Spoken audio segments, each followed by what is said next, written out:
만약에 어떤 사람이 죽었는데 우리가 보통 죽으면 화장을 요즘은 해서 장례를 치르고 뭐 낙골당이나 이런 데 잘 모시죠.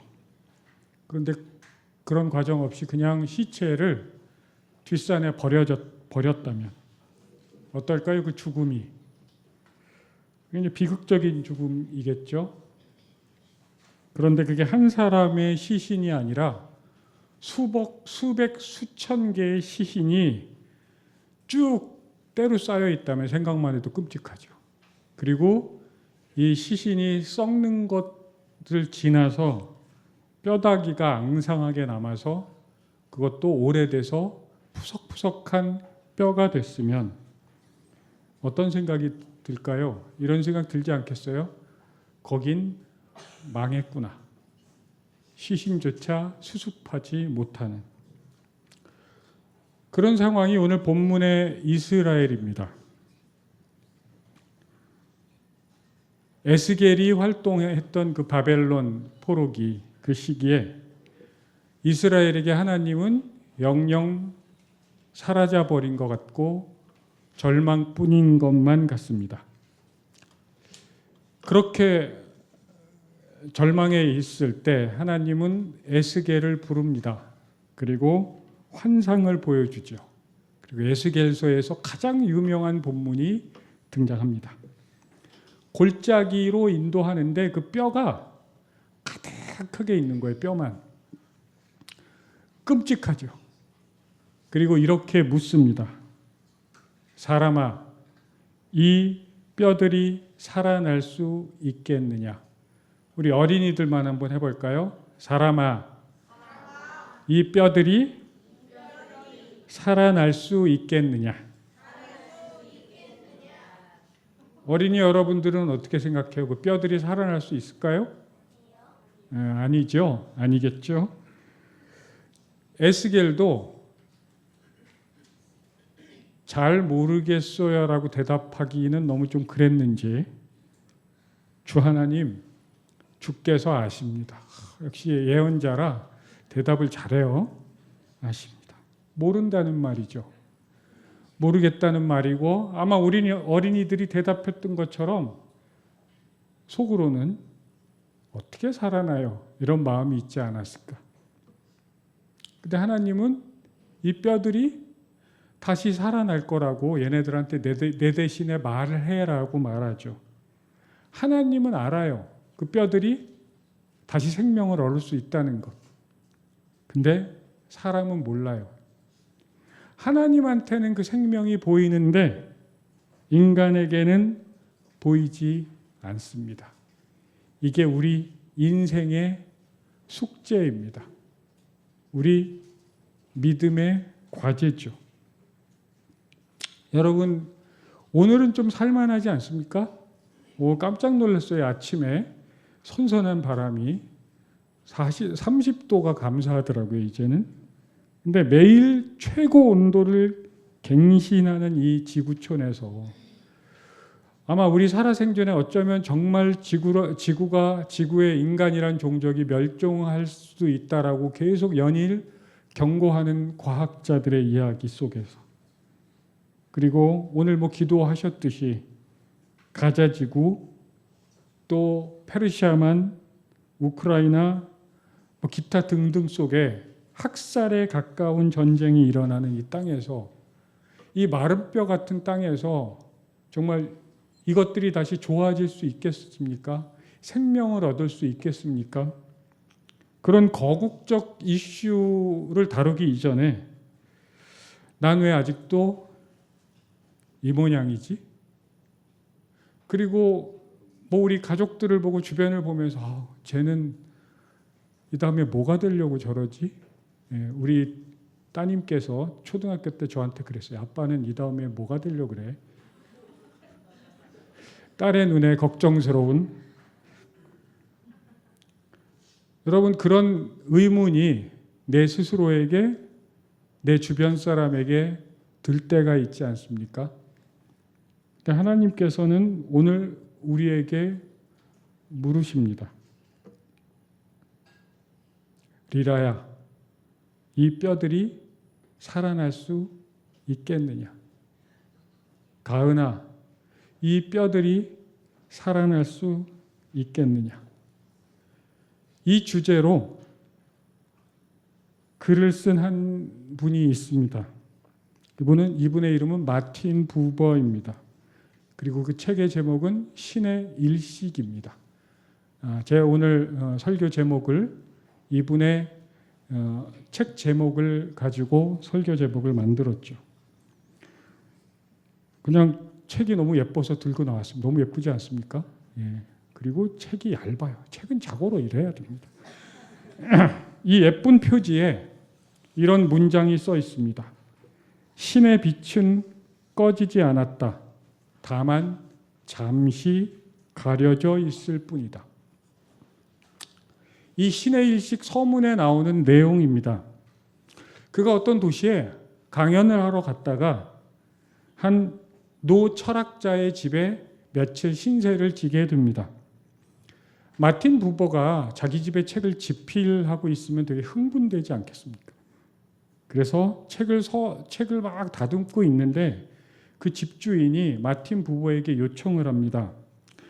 당신의 원고를 좀 소리내서 읽어줄 수 있겠냐고. 그래서 둘 사이에 서로 우호적인 분위기가 오갔기 때문에 마틴 부버가 흔쾌히 그러겠다고 하고 막 책을 낭독합니다. 그런데 그 책의 내용을 낭독하는 그 순간이 점점 훈훈했던 분위기가 좀 싸해지는 느낌을 마틴 부버가 받아요. 그리고 집 주인의 반응이 격정적으로 변했다고 표현합니다. 화를 냈다는 말이죠. 불만은 이런 겁니다. 그 집주인의 불만은 마틴 부버의 책 속에 하나님이란 말이 너무 많이 등장한다는 거예요. 너무 하나님의 용어가 너무 많이 나와서 좀 그렇다라고 항의를 했답니다. 이게 화까지 낼 일인가 싶지만은 학자라는 사람들은 또 때로는 좀 특이한 사람들이라 그러면서 그 집주인의 항변은 인간의 언어 중에 가장 남용되고 오용되고 더럽혀진 말이 있다면 그게 하나님이란 단어 아니겠냐고. 우리가 이 책의 배경을 이해하기 위해선 그 시대의 배경을 좀 이해해야 됩니다. 그때는 2차 대전이 터지고 하나님의 이름으로 수백만의 유대인들이 학살되고 온 유럽이 불바다가 됐던, 서로 하나님의 이름으로 기도하면서 전쟁을 했던 시기죠. 그 히틀러에게 힘을 실어준 신학자들 입에 달려 있었던 말이 하나님의 뜻이었습니다. 이 집주인은 이렇게까지 말합니다. 하나님이란 단어를 이제 들으면 그 단어 자체가 신성모독 같다고 그렇게 이야기를 합니다. 부버는 뭐라고 대답을 했을까요? 이 할아버지의 말은 너무 지혜롭지만 함축적이고 조금 어려워서 제가 제 식대로 좀 가볍게 표현을 해봤습니다. 이런 이야기였던 것 같아요. 하도 손때가 많이 타서 하나님이란 단어를 입에 오르기도 싫고 만지고 싶지도 않은 그 마음을 자기는 충분히 이해한다고. 그리고 존중해줘야 된다고 그 마음을. 사실 현대신학의 고민이 여기에 있습니다. 하나님이란 말이 너무 오용돼서 궁극적 실제, 궁극적 관심 이런 식으로 표현했어요. 꽤 의미 있는 작업이지만 하나님이란 말로 막 혐오하고 막 차별하고 이런 것들이 이 땅 위에서도 일어나잖아요. 그래서 우리가 그 이름을 다르게 부른다고 칩시다. 궁극적 관심. 하나님을 그렇게 부르면서 기도할 수 있을까요? 오 궁극적 관심, 오늘도 우리가 왔습니다. 이게 좀 이상하죠. 마틴 부버의 결론은 그거예요. 맞다. 하나님이란 이름이 오염되고 때를 탔지만 그럼에도 불구하고 난 그 이름을 버릴 수가 없다. 마틴 부버는 관계의 철학자거든요. 그래서 이름을 부른다는 게 매우 중요했습니다. 제 이름이 김창호잖아요. 이렇게 가정을 한번 해봅시다. 그런 일은 없겠지만 김창호라는 또 다른 사람이 대통령이 됩니다. 근데 그 사람이 독재자예요. 또 계엄을 선포하고 막 국민들을 막 가두고 막. 그래서 김창호라는 이름만 들으면 사람들이 너무 싫어. 근데 김창호 목사가 우리 교회 있잖아요. 그래서 김창호라는 이름이 오염됐기 때문에 김창호라고 부르지 말고 그 설교 역사상 가장 위대한 설교자 중에 하나가 크리소스톰이란 분인데 그분이 설교를 하도 잘해서 골든 마우스, 황금의 입이라고 표현했대요. 그래서 여러분들이 선의로 그럼 김창호 목사님 이름을 김창호라고 부르지 말고 황금의 입이라고 부르자. 그러면 그 단어로 우리가 관계가 계속 될까요? 안 되죠. 그 이름에 역사가 있고 아무리 좋은 것들을 갖다가 버려도 하나님의 이름도 이런 거라는 거예요. 그 이름엔 인격이 담겨 있기 때문에 그 이름이 아무리 흙탕물을 뒤집어 썼더라도 우리가 할 수 있는 건 그 단어를 막 새하얗게 세탁해서 쓸 수 있는 게 아니라 그냥 땅바닥에 떨어져서 더럽혀진 이름을 그냥 주워 올려서 이 위태로운 시대 한복판에 그 이름을 다시 세워야 한다. 마치 태풍이 지나서 쓰러진 그 표지판을 낡고 찌그러진 그 표지판을 다시 세워서 사람들 사이에 박아 넣어야 한다. 그래도 그게 길은 가르쳐 주니까. 마틴 부버가 다른 책에서 이런 우화를 하나 들려줍니다. 스승이 제자에게 다짜고짜 물어봅니다. 하나님이 누구시지? 그랬더니 제자가 대답을 못해요. 스승이 다시 묻습니다. 왜 대답을 못하지? 왜 아무 말도 없어? 그랬더니 제자가 전 하나님에 대해서 잘 모르기 때문에 대답할 수가 없습니다. 스승이 대답합니다. 나라고 그걸 알 것 같아? 나도 잘 몰라. 그런데 그럼에도 불구하고 나는 그 하나님에 대해서 말해야 하고 말할 수밖에 없어. 내가 분명한 건 그분이 어떤 분인지 정확하게 모르지만 그분은 분명히 계시고 그분만이 우리 옆에 존재하는 분이라는 거지. 이런 식의 우화를 들려줍니다. 어쨌든 유대 철학자 부보와 서양 철학자는 밤새도록 이런 이야기를 하다가 갑자기 방이 서서히 환해지는 걸 느꼈습니다. 근데 알고 보니까 빛이 새로 들어온 게 아니라 원래부터 빛이 거기 있었는데 그 빛을 깨닫지 못하고 있었던 거예요. 방 안에 원래 빛이 있었는데. 그리고 노철학자가 그들이 서로 이야기하고 듣고 막 이야기하다가 이제 동이 틀 무렵에 마틴 부버 어깨에 손을 올리고 이렇게 말합니다. 이제 우리 친구가 되자고. 마틴 부버가 이 글에서 하고 싶은 얘기는 이런 거였습니다. 그들이 서로 친구가 된 건 어떤 하나님에 대한 의견이 통일돼서도 아니고 어떤 신학적 의문이 풀려서도 아니고 서로가 사람이 사람 곁에 자리를 내어주고 다른 사람의 이야기에 귀를 기울여주고 그 자리에 이미 하나님이 계셨다는 사실이에요. 그 이름이 하나님이든 다른 무엇이든 그 오염된 단어 하나님, 그 하나님은 그래서 여전히 우리에게 구원이 된다고 이야기합니다. 마틴 부버가 활동하던 그 시기에 유행했던 문장이 이겁니다. 신은 죽었다. 여러분 한번 들어본 적 있죠? 하나님은 죽었다. 근데 마틴 부버에게 이 얘기는 어떻게 들렸냐면 하나님이 죽은 게 아니라 하나님을 있는 그대로 내 욕망을 채워주는 하나님, 내 필요를 채워주는 하나님, 내 필요에 의해서 좌지우지할 수 있는 그 하나님이 아니라 있는 그대로 하나님, 때로는 내 기도를 거절하기도 하고 내가 원하는 걸 들어주시지도 않는 그 하나님을 있는 그대로 받아들일 수 있는 능력이 인간에게 없음을 확인하는 거다. 하나님을 있는 그대로 받아들일 수 있는 힘이 없다는 거죠. 그 얘기를 더 연장하면 마찬가지로 우리는 우리를 있는 그대로 받아들일 수 있는 힘이 없고 옆에 있는 이웃을, 내 가족을 있는 그대로 받아들일 수 없는 거라는 겁니다. 하나님은 없어지지 않았는데 태양은 비치고 있는데 그 사이에 뭐가 가려져 있어요. 그게 뭐예요? 달이에요. 우리 어린이들 개기일식 아는 사람? 가은이가 얘기해.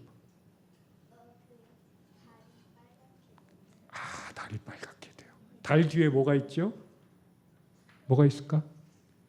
뭐가 있어? 해. 맞아요. 우리 어린이들도 알듯이 달 뒤에 해가 있는데 달에 가려져 있어서 우리 눈에 해가 보여요? 안 보여요? 안 보여요. 마치 해가 없는 것처럼. 마틴 부버는 하나님도 그렇다는 거예요. 인류의 비극이 계속 벌어지고 있고 개인적인 고통 속에 있어요. 그래서 하나님이 없는 것처럼 보여요. 하나님이 느껴지지 않아요. 그런데 마틴 부버는 분명하게 말하는 거죠. 하나님이 사라진 게 아니라 하나님이 가려져 있을 뿐이라고. 그래서 우리는 영성을 발견이라고 말하잖아요. 발견. 뭐 나라가 쫄딱 망하는 이스라엘처럼 극단적인 상황까지 갈 필요도 없이 우리 삶 속에 하나님은 보이지 않는 하나님 신의 일식 같은 사건이 늘 있습니다. 태백에 예수원이라는 공동체가 있죠. 굉장히 유명한 한국 기독교에서 가장 잘 알려진 그 공동체를 시작한 분이 성공회 대천덕 신부님입니다. 제가 그 공동체를 방문해서 그분한테 이런 질문을 드린 적이 있어요. 공동체를 하시면서 제일 힘든 일이 뭐예요? 제일 힘든 일 하나만 꼽아주시면 어떤 겁니까? 그랬더니 정말 0.1초도 망설이지 않고 이렇게 말씀하셨습니다. 공동체에서 내가 너무 사랑하는 사람들끼리 죽도록 미워하는 게 가장 고통스럽다. 그리고 지금도 그 나이 든 신부님이 얼굴이 찡그리면서 평소에 이렇게 잘 웃으시고 인자한 얼굴인데 너무 고통스럽게 찡그려지는 그 노 신부님의 얼굴이 떠오릅니다. 정말 고통스러워 보였어요.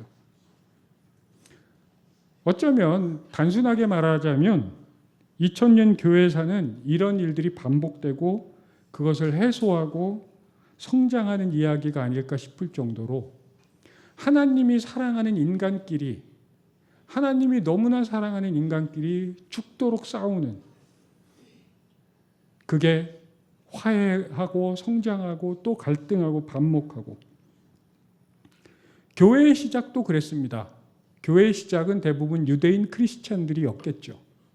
근데 그게 이제 확장이 되면서 이제 소아시아 지방, 지금으로 말하면 터키 지역까지 복음이 막 전파됩니다.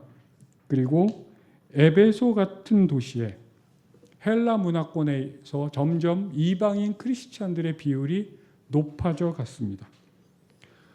유대인 크리스찬들, 이방인 크리스찬들 둘이 너무 사랑하면서 그렇게 살았으면 얼마나 좋았을까요? 근데 갈등이 생깁니다. 서로 미워합니다. 불편했겠죠. 그것을 지켜보던 바울도 아마 대천덕 신부님 같은 마음이지 않았을까요? 보통 제일 쉽게 생각하는 거 이제 범죄도시라는 영화에서 보면 마동석 형사가 서로 싸우는 조폭끼리 이렇게 룸사롱으로 불러서 자 어깨동무해 어깨동무 서로 끌어안아 좋아 잘 지내자 그래 좋잖아 됐어 얼마나 좋아 이렇게 해서 화해할 수 있으면 얼마나 좋겠어요. 근데 인간의 마음은 그렇게 풀리지 않지요.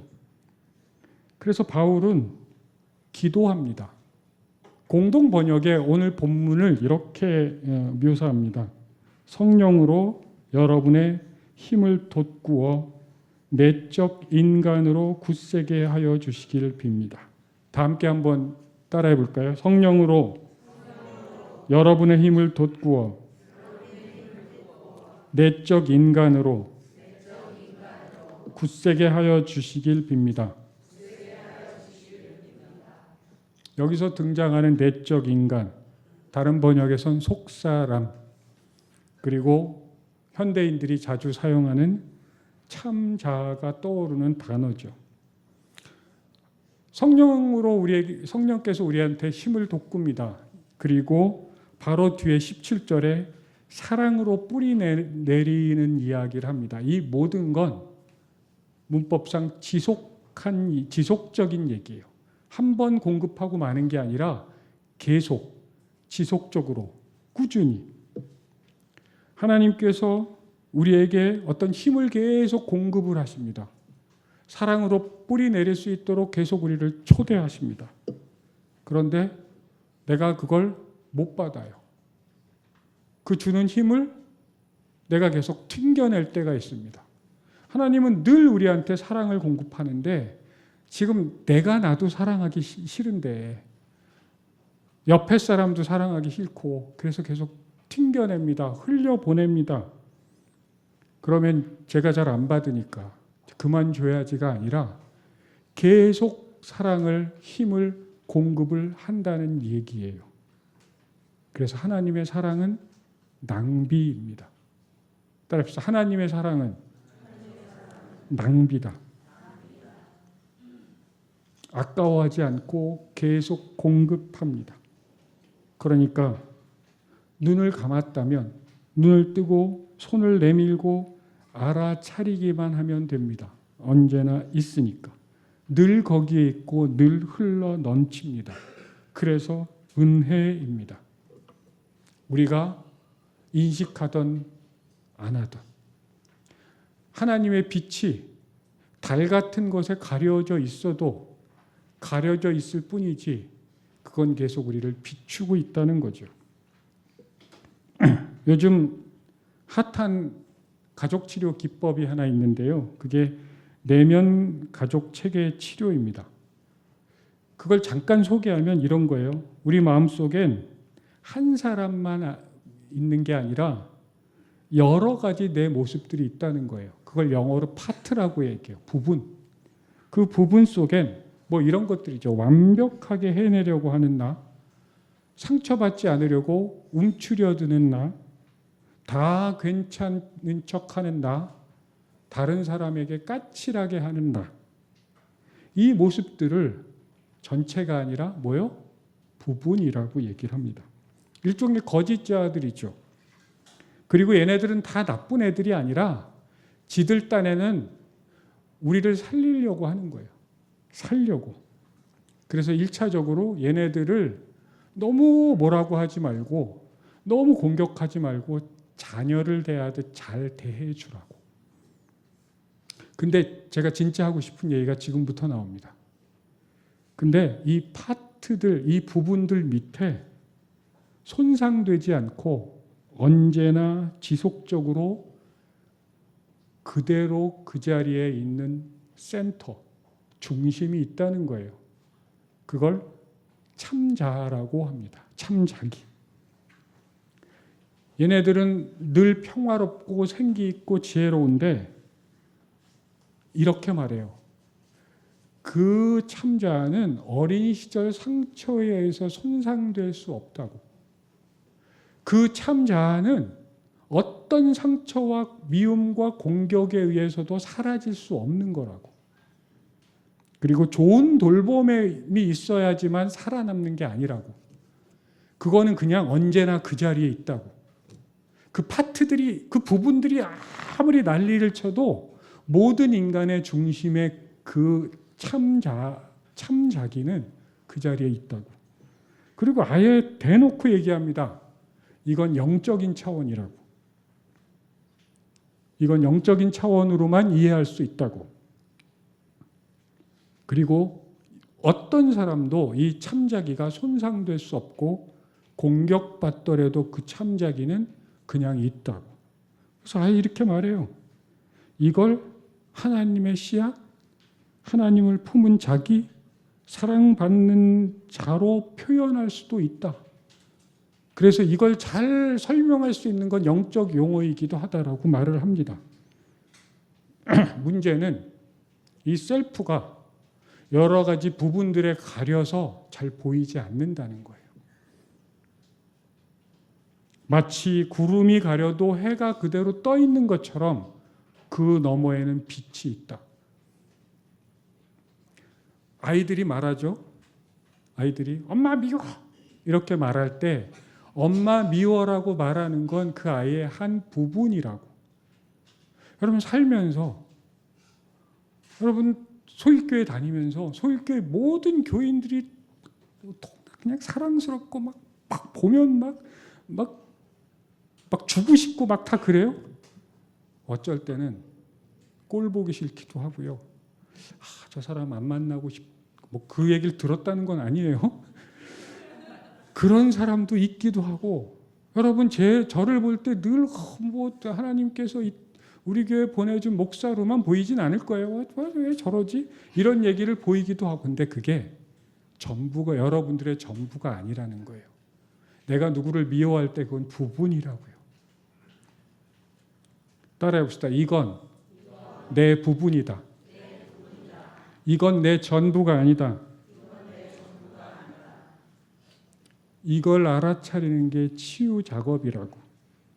그리고 거기에 가려진 센터를 향해서 중심을 향해서 가야 된다고. 그걸 영어로 센터링이라고 하죠. 우리가 향심 기도를 영어로 뭐라 그래요? 센터링 프레이어. 그래서 제가 이걸 접하고 클로드한테 물어봤어요. 향심 기도에서 말하는 것하고 얼마나 비슷하지? 놀라울 정도로 비슷하네요. 뭐 이렇게 답을 하더라고요. 진리는 통하는구나. 근대 이전의 사람들은 일식이 오면 공포에 질렸습니다. 태양이 사라진 지구에서 사람들은 살 수가 없지요. 우리 역시 하나님이 사라지면 우리는 살 수가 없습니다. 내 눈에 하나님이 보이지 않고 내 마음에 하나님이 없는 것 같고 그래서 하나님이 나 같을 것 한데 관심도 없을 것 같고 하나님이 참다 드디어 나한테 등을 돌리셨구나 이런 생각이 들 때가 있습니다. 과학이 개기 일식의 두려움을 상쇄시켰듯이 이 영적 인식은 하나님이 어떤 분인지 우리가 만나고 접하면서 넘어설 수 있습니다. 하나님의 빛은 꺼진 게 아니라 잠시 가려졌을 뿐이라는 사실을 우리가 기억하고 고백하면서부터 우린 영적 여정을 걸어갈 수 있습니다. 거기서부터 우린 두려움이 아니라 사랑의 집에서 삶의 기반을 옮길 수 있습니다. 에스겔은 이스라엘의 마른 뼈일 때 아무런 증거도 없고 자기가 확신도 없을 때 보이지 않는 생기 그걸 향해서 대신 말하라고 이야기를 전해 듣습니다. 그리고 그 얘기를 하지요. 우리도 역시 내 자신에게 서로에게 이 얘기를 할 수 있습니다. 우리 옆에 분들하고 이렇게 말할까요? 당신은 마른 뼈가 아니에요. 여전히 하나님의 형상을 품고 있어요.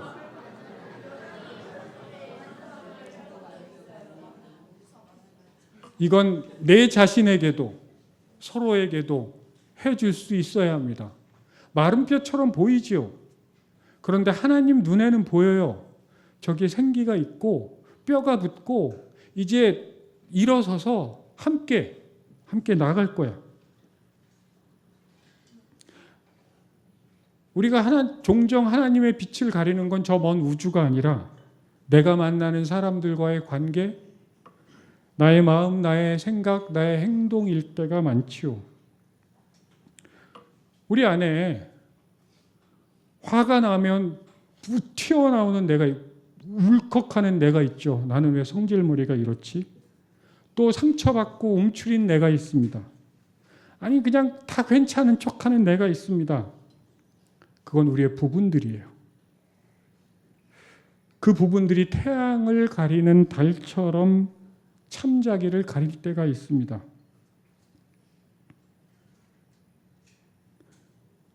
우리는 그 구름을 거치게 하거나 달을 없앨 수 없어요.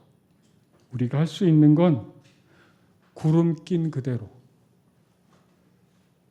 태양을 가린 달 앞에서 서로 곁을 내어주는 겁니다. 그리고 하나님의 이름을, 그 구태의연한 것 같은, 오염된 것 같은 그 하나님의 이름을 부르는 겁니다. 하나님, 사랑합니다. 온전하지 않지만 그걸 온전하게 받아주신 하나님이 있으니까요. 그리고 내 자신과 함께 있어주는 거예요. 그걸 현존이라고 하잖아요. 지금 여기 함께 있는 것. 그게 하나님이 우리와 함께 계시는 방식이죠. 오늘 본문이 우리에게 요구하는 것들이 이런 거죠. 빛이 보이지 않아도 마른 뼈에게 생기를 전하는 것. 형제가 나한테 7번을 잘못해도 용서하는 것. 그게 불가능한 얘기처럼 보여서 제자들도 믿음을 더해달라고 말하잖아요. 근데 예수님이 뭐라 그래요? 겨자씨만큼 믿음만 있어도, 한편으로는 너 안에 그게 있어. 보이지 않을 뿐이야. 이것은 전부 일식이 거치길 바라고 주저앉아 있는 신앙이 아니라 일식 속에서, 하나님의 일식 속에서 그 너머를 상상하고 볼 수 있는 신앙입니다. 여러분, 살면서 삶이 캄캄하게 느껴질 때가 있죠. 햇살이 사라져 버린 것 같을 때가 있습니다. 그럴 때마다 우리는 기억하고 고백할 수 있으면 좋겠습니다. 하나님의 빛은 절대로 사라지지 않는다. 다만 잠시 가려졌을 뿐이다. 마른 뼈가 여전히 말라 있을 때, 나에게 그 믿음이 없을 때도 에스겔한테 하나님은 내 얘기를 전하라고 말씀하셨듯이, 지금 이 자리에서 내 자신에게도 친절하고 내 옆에 함께 예배드리고 있는 딱히 특별할 것도 없는 평범한 소일 가족에게도 친절하고 사랑하고 용서하고 서로의 곁이 되어 줌으로써 우린 일식 너머로 걸어 들어갈 수 있습니다. 그렇게 우리가 상상할 수 없는 겨자씨만한 작은 믿음이 산을 옮기고 나무를 뽑아서 바다에 집어 던질 정도의 영적 변형을 일으키게 될 겁니다. 하나님의 빛은 꺼지지 않았고 잠시 가려졌을 뿐입니다. 함께 기도하겠습니다. 하나님, 빛이 보이지 않는 날에도 우리를 붙드시는 주님, 마른 뼈처럼 메말라 보이는 이 삶 속에서도 당신의 숨결이 여전히 흐르고 있음을 믿게 하소서. 내가 옆자리에 있는 사람들 얼굴에서 당신을 잃어버린 순간들을 용서로 회복시켜 주시고, 보이지 않아도 달려가는 믿음, 겨자씨만한 믿음이라도 붙들고 살게 하소서. 우리 각자의 속사람의 능력이 강건해져서 일식 너머의 빛을 향해 오늘도 한 걸음 내딛게 하소서. 예수님의 이름으로 기도합니다. 아멘.